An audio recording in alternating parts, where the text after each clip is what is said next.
So for this week, the main thing that was focused on was research. We did a lot of research on just the phaser engine itself, learning how it actually works, what the different commands of it are, and how we can actually use it to implement our game. We used this kind of basic walkthrough tutorial to see how to get the pathing down, how to get good turret placement, and then how to actually get the turrets to shoot, damage, all of that. So what I did is I focused on the animation part of the enemies for this week. So I set up the we just have one enemy right now called the Death Knight, and I set up his animation frames for walking down and walking to the right, because we just have a very basic map layout at the moment. So you can see it here. So walks down, turns to the right, then walks down again. So I set all that up, and then I also created this health bar, which you can see when I place turrets, it goes down. After a certain point, it goes red and then disappears when they die. So the end goal of that is to actually have the health bar turn yellow, then red, and then die. And we will get rid of this HP text underneath, and actually have the bar more stabilized, because you can see right now it kind of bounces back and forth. So that was all done here in this health bar class. So I created a new just phaser graphics object, which was just the rectangle, and then set the location of it. Right now we're just using a global variable for enemy HP, but that'll change when we get more enemies involved.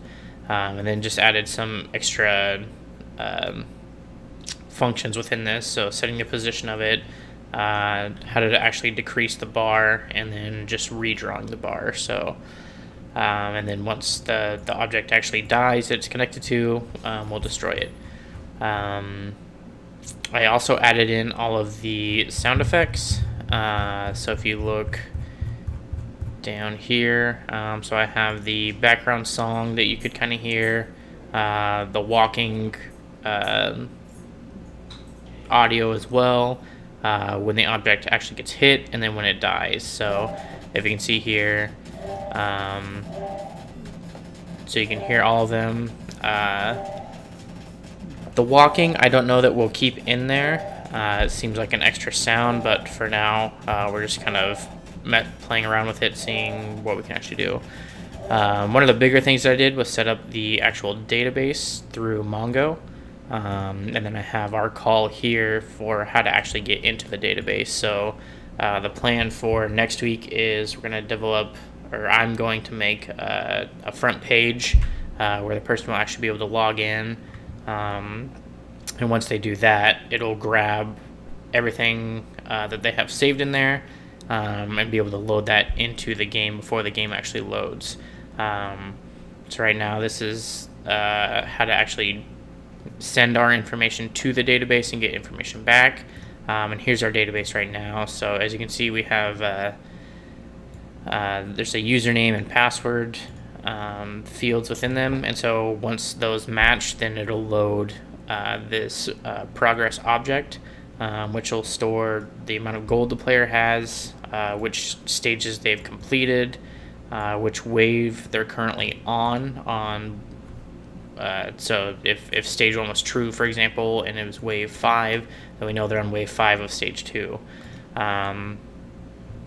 And we'll also add in what towers they've already built. That way it'll be able to load right back into where they were currently. And